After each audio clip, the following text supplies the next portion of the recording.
Let's talk fashion, more specifically, mother and daughter fashion duos where style runs in the family. They shared a last name, a commitment to trousers at a time when women simply didn't wear them, and a belief that style was a form of self determination. I'm talking about Katharine Hepburn and Audrey Hepburn.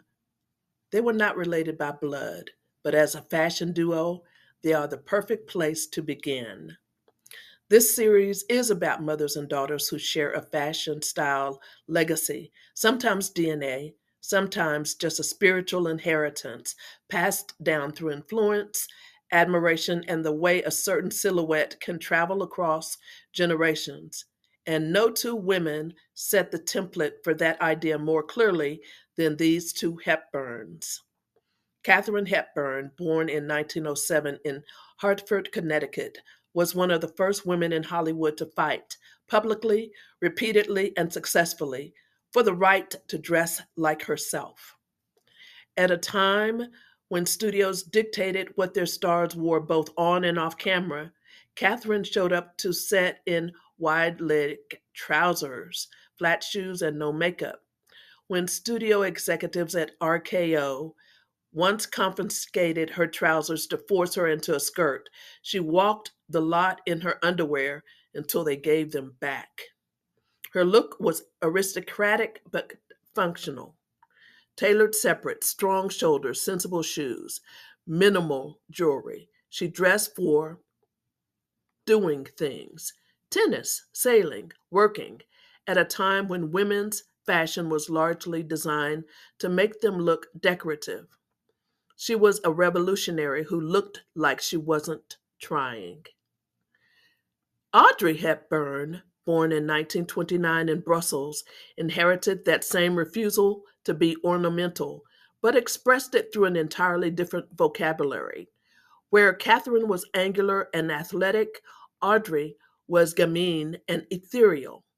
Both women, however, shared the radical idea that a woman's clothes should reflect who she actually is, not who the culture wants her to be. Audrey's partnership with Givenchy, which we covered in depth previously in another video, produced some of the most iconic looks in film history, but her off screen wardrobe was equally influential: capri pants, ballet flats, simple turtlenecks, Breton stripes. She dressed like the most elegant woman in any room while looking like she barely tried. That effortlessness was, of course, the result of enormous intention. What connects these two women across the decades is this: both proved that true style comes from knowing exactly who you are and refusing to dress as anyone else. Catherine paved the road. Audrey showed a new generation what freedom could look like in a ballet flat and a Givenchy gown. The fashion daughter couldn't have existed without the fashion mother. Next up, a real mother and daughter duo whose glamour redefined red carpet fashion across two generations. Stay with me. We're going to look at Judy Garland and Liza Minnelli. We're going to look at Diana Ross and Tracy Ellis Ross. And in another video, Babe Paley and Kate Brosnan Spade.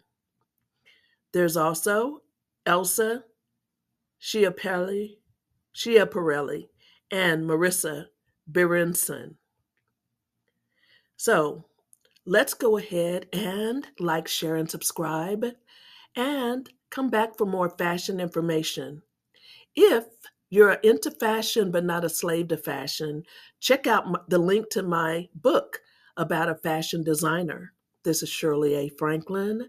I am into fashion but not a slave to fashion. Have a great day. Don't forget to subscribe.